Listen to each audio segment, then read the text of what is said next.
Next speaker for the day is architect Prem Chandavarkar. His topic is second semester architectural design. Okay, I'm making the following assumptions on the course. That there are 40 students with 4 faculty, of whom 1 is studio director. I won't take a position on who is full-time, who is visiting. It's an 18-week semester which has 16 teaching weeks, but it's better to plan for 14 teaching weeks because there are holidays and other disruptions. And each week has 3 sessions per week of 3 hours each. I won't take a position on which days these are. I want to put this in the context of a sequence that the entire studios across the BArch course would take. That first one learns basic design, which is actually learning design thinking, because the average high school graduate does not come out trained in this way of thinking. That they acquire foundation skills in spatial thinking and expression. Then they do a basic architectural problem in a basic context, a complex architectural problem in a basic context, a complex architectural problem in a complex context, and finally they construct an identity as an architect, which is what I really think the thesis is all about.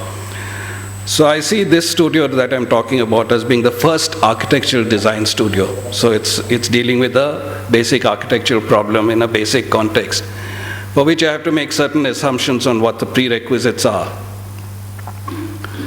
So I assume there's basic design, which is training you in visual thinking, which you haven't learned, to express yourself freely, to learn how to do that. Students tend to hesitate about putting a line on paper, so one needs to unblock that. Then to explore, to use that freedom to explore, to develop a sense of color, form and texture, a sense of material, and an ability to express yourself visually. And then your architectural design, one which would establish foundation skills, would teach you technical drawing, would teach you introduction to perspective, sciography, anthropometrics, and would then give you the ability to design basic spaces for various purposes and express these through drawings and models. If you ask me, I'd like to put a lot more emphasis on basic design in the first year. I think that should be the core design studio in the first semester, really. But that's not the way the syllabus is currently structured. So what are the core learning outcomes for this? And remember that it is a first architectural studio, so there are certain attitudes that will set in, which if you don't get them right will be a problem in the rest of the course. So one is they have to appreciate the autonomy of architecture. Architecture tends to depend so much on other disciplines, sociology, philosophy, function, engineering, that sometimes it loses a sense of itself. And the core thing that an architect does is make space, make an order space in order to construct place. So we need to empower them with a way of thinking about this. Then they should perceive design not as a problem-solving activity, but as a propositional activity that puts forth value-based propositions on life. They should seek a connection with the poetics of expression and not just get trapped by the mundane. And they should develop a feel for the tectonics of architecture, just how material sits to form space, material structure. Some core principles of pedagogy. One is rigor of work, which is emphasizing that they work in studio for the full 3 hours, and they only work with hand drawings, no computer drawings in this semester. And the second is, rather than saying you have to meet up to some standard that someone else has designed, have faith in yourself, free your poetic expression. And I find that when I've taught first-year students, if you can get them to work rigorously with you, or if you can get them to free themselves, they can be amazingly productive. They can work at what you'd expect to see only at third-year level. But if you just let them to, leave them to work on their own without any, continuous feedback, or you give them the pressure of externally enforced standards, then they become hesitant and they become amazingly unproductive. Demand that the student produces self-explanatory presentations. This is extremely important. When you finally design a building, you're not forever there by its side to explain it. This whole thing about talking about architecture, presenting your work, should go away. Every presentation should be self-explanatory. It should stand by itself, come to terms with the mute conditions of the final building. And the feedback loop has to work in a easy way. It has to be conversational. You put a first-year student in front of a jury of 5 people, they'll freeze. They won't remember what happened. It has to be a conversational, intimate process that is supportive of future improvements rather than being judgmental. So in the sequence, I first devote 2 weeks to understanding this nature of space making, and you do a project which is the one-room house. Then 3 weeks devoted to the nature of materials with a project on material exploration, 3 weeks to the poetics of space, the project on the aura of space, and the final 6 weeks is a final design project, which is a house for myself. I'll talk about each of these later. But each of these would be appropriately weighted in terms of marks, with the first 3 assignments at 10%, 55% to the final project, which in turn is broken down into these stages. And finally, a bit of dictatorship that I would have preferred to avoid, but I think is necessary in the Indian context, that they're marks given for the level to which they commit themselves and work in the studio. So if I take sequence 1, which is the nature of space, and session 1, and there's a lecture and discussion on the nature of space. And every module of this sequence will actually start with a lecture and discussion, which is a way of bringing history, theory, and criticism into the design studio. So I'll just I can't present the lecture itself, but I'll just run quickly through the contents of it. It will start with Erno Goldfinger's observation of 3 kinds of spaces: pictorial space, which is 2-dimensional, seen from outside from a specific angle; plastic space, which is the 3-dimensional space of sculpture, seen from outside but from multiple directions; an architectural space, where the difference is you see it from inside, and because you see it from inside, you can never see all of it, so it has to have a quality by which you can build an image of it in your mind, that architectural space is conceived and not perceived. So it has qualities like enclosure, so spaces with enclosure or no enclosures, good enclosure versus bad enclosure in terms of imageability. And just as the imageability of one space has to work, it has to work in a complex of spaces that form a building. Go through case studies from history and modern design. Norberg Schultz's categorization of path, place, and domain as a way of thinking about space and place. Look at the constituents of a place. Examples of a place. This is a room from Frank Lloyd Wright's own house, the children's room. The constituents of a path. Examples of a path. The definition of a domain, how domains work at domains within domains. So at the level of the city, you have the house, you have the block, the neighborhood, the district, the city, all as domains in their own right.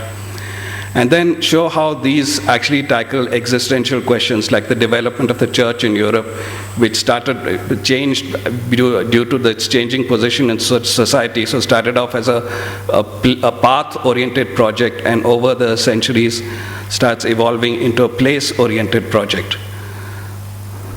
Or closer to home, the Vastupurusha Mandala, which is interpreted in terms of a city form, or has its North Indian interpretation, which sees a linear sequence of places, or the South Indian interpretation, which puts it more in terms of a concentric nesting of domains.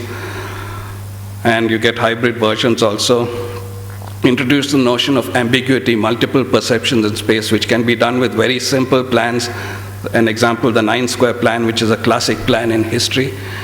So how it can be seen as an entire entity, as a set of 3 parallel paths, 3 paths in the other direction, a central place under the dome, a circling path, a major and a minor axis, 9 different places, and each perception just changes according to your mood and how you wish to see the place. And looking at other examples of how this can be seen for other places in terms of open versus closed, etc. And finally, introducing the notion of layering, about how the extent of the space you're in, you can change your perception just depending on whether you're in introverted or extroverted mood. One could analyze the richness of this in contemporary architecture. Then look, so far one has been talking in plan, show how the same thing actually happens also in section and in elevation, multiple readings of a specific elevation. Again, get through some examples which look at plan, elevation, section together. The idea that Venturi talked about, that we should avoid this either or logic and switch to both and, so multiple orders juxtaposed on each other, like this doorway in Tughlakabad. The outermost frame is relevant to a certain scale, and then the hierarchies of scale within that, and finally the actual doorway you walk through a scale to the immediate experience of the human body, how this can be transferred even across larger scales. This park in Philadelphia where the cross, the circle, and the square juxtaposed to create an amazing variety of places. Padmanapuram Palace, where the order of the walls and the order of the courtyards actually contradict each other to set up an amazing set of spaces that are highly suited to the climate. Sometimes implied elements like the diagonal, which is never actually, nothing when Frank Lloyd Wright's Falling Water is aligned along the diagonal, but you perceive it, or the same case in Fatehpur Sikri. And finally, the idea that design consists of three acts which are intertwined with each other, which is understanding, ordering, and enriching. So coming back to the sequence, you set for them the project, the first project, introduce them to the project of the one-room house. When I say one room, it's to keep it simple, but it's to say they can add layers like verandas, trellises, they can change levels, add mezzanines. But they try and do it, and you start with a working session where they just look at the idea of enclosure. Then in session 2, a working crit session in the class where they look at ambiguity and transparency on top of enclosure and plan. And then a third session where they look at it in section and elevation 2. And then the next week just consists of a series of working crit sessions in studio. And in week 3, the first session, they hand in the assignment of, so this would be like if it's a Monday, they would have had the weekend to work on it. And they hand it in with concept diagrams, so it's self-explanatory, and plan sections, elevations, and a model with a lift-off roof. And then you have a lecture come discussion on materials, because you're moving into the next module on nature of materials. So you would present, I have looked at just 3 materials: masonry, which would be brico work, and case studies are presented in this, so you understand the impact of material. And then what you do is you take the design that you've done for the one-room house, you pick any one material, and you start exploring how it affects the logic of your plan, which is related to its structure also. And you take any one segment of it and start exploring in greater detail how it affects your house. So actually you're developing your house, you're adding this notion of material to it, and you begin the exploration. And you structure the choices so that the choices are evenly spread. So, all the students, if you've chosen one material, there are enough students exploring another material so you can learn from that. So the rest of the week comes of these work crit sessions and drawings only. In the 4th week, you actually start with a feedback session on assignment 1. And this feedback process is important. I'll just define it. Each faculty member grades 10 students. Then there's a joint moderation exercise to make sure that everyone's graded on the same basis. You give a short bullet point written feedback to each student with suggestions for future improvement. You allow the students half an hour to arrange display of the assignment and look at that feedback. And then there are a series of one-on-one conversations to understand that this feedback has been understood. So each faculty member covers 20 students, so each student gets to discuss with 2 faculty members, one who has graded them and one who has not. And they still have spare time where they listen to the other conversations that are going on. So then the rest of it comes to this working crit session on the material explorations of your one-room house, but in this week you work only with models. And then you have 1 week of working crit where you work with both drawings and models. Then you step to your poetics of space in week 6, and as the assignment is handed in at the beginning of this week on material explorations. And then there's a lecture discussion on the poetics of space, again case study spaced, about how different spaces have different qualities and there are certain emotional experiences depending on the qualities. So you present the range of these qualities. And you introduce the idea of light as a building material, how it also affects these qualities. And then you introduce assignment 3, which is the aura of space, which is you take your one-room house and you start developing it to explore, exhibit an aura that you choose. This is a bit of an abstract thing, so you have to start with a case study. So you divide them into groups of 4, and you ask them to take 2 case studies, one which they can take either from the library or the internet, and one which is a place they actually experience. So you give them a free session for exploring, for doing the research for this. And then there's a session where they discuss the case studies, and then begin the idea of what kind of aura they'd like to develop in their house. So week session is a working concrete session on aura they will develop. The choice of material is left to the student, but the role material plays in creating aura should be considered. And week 8 is further discussion on this, work on this, but you force them to use materials which encourage a looseness and freedom of expression. One thing I hate is when students come with a 0.5 mm pencil with a 2H lead in it. You should say only 6B pencils, charcoal, crayon, marker, ink marker. So this has to be done freehand, this whole assignment, and they work on that basis. So at the end of on the 9th week, they start on the final project, but they hand in the assignment on the aura of space. And you introduce them to the final assignment, which is a house for myself, but not just my functional self, but my poetic self. And for that, you introduce them to the assignment and also the site, and this is the first assignment which will have an actual site. The others will have hypothetical sites. And there's a discussion on the poetics of space, and try to get them beyond the conventional typologies of functional description of living room, dining room, bedroom. So you talk about living room as a site of camaraderie and conviviality, the dining room as a space of familial unity and nourishment and sensory, with the smell and taste, the other senses coming into your experience. The bedroom as a space of intimacy, quietude, etc. And for that, get them to explore the idea of new kinds of spaces. For example, a space for dreams, a space for memories. And then you introduce them to the idea of the poetics of self. And for this, I use this poem by Pablo Neruda, where he talks about, he's a Nobel laureate in literature, and he doesn't say, I write poetry, he says, and it was at that age poetry arrived in search of me. So the world is full of these larger realities, full of agency and meaning, and these realities grab hold of you, and that's the wonder and joy of existence. And he sees poetry in a winter, in a river, in the night, in fire, and it touches him, and that's the wonder of his existence. So you introduce them to opening themselves up to that what you actually are as a channel for these larger realities that flow through you, and this is what gives meaning to your life. And you are really the agent for the continuing rebirth of what is universal. So then they start the second session that week with a site visit. One session is given to that, and you form groups of 4 students to do a site analysis. And the next session, it's a very quick feedback loop on the site analysis. And the site analysis is not a logical analysis, it's a poetic, intuitive analysis. So instead of asking, what is this site about, you ask, who is this site? You give the site a personality, and you try to see it in those terms.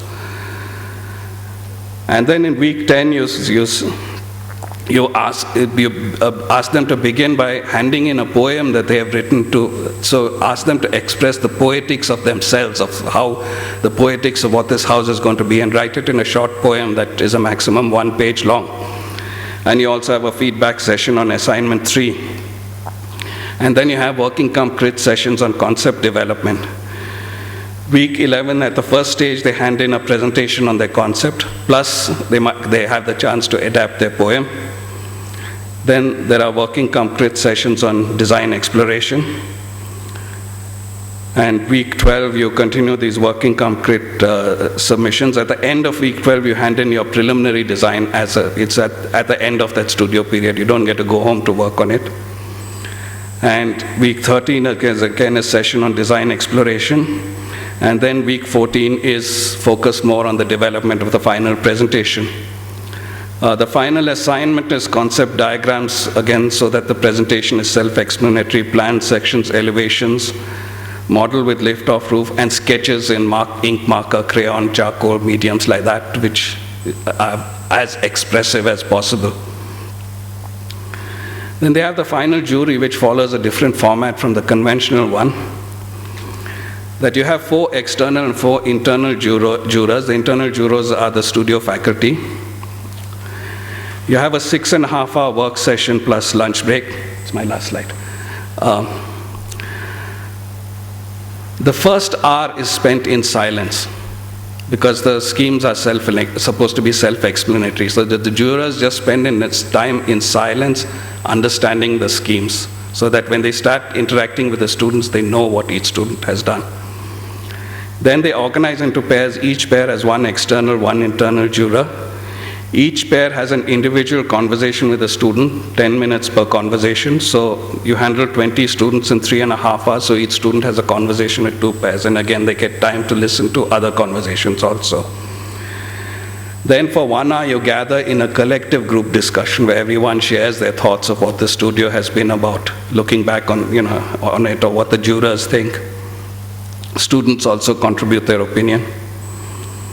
And then you leave 1 hour for filling in the final grade sheets. And each juror only grades students that they had a conversation with. And then there's a final post-jury moderation session. Thank you.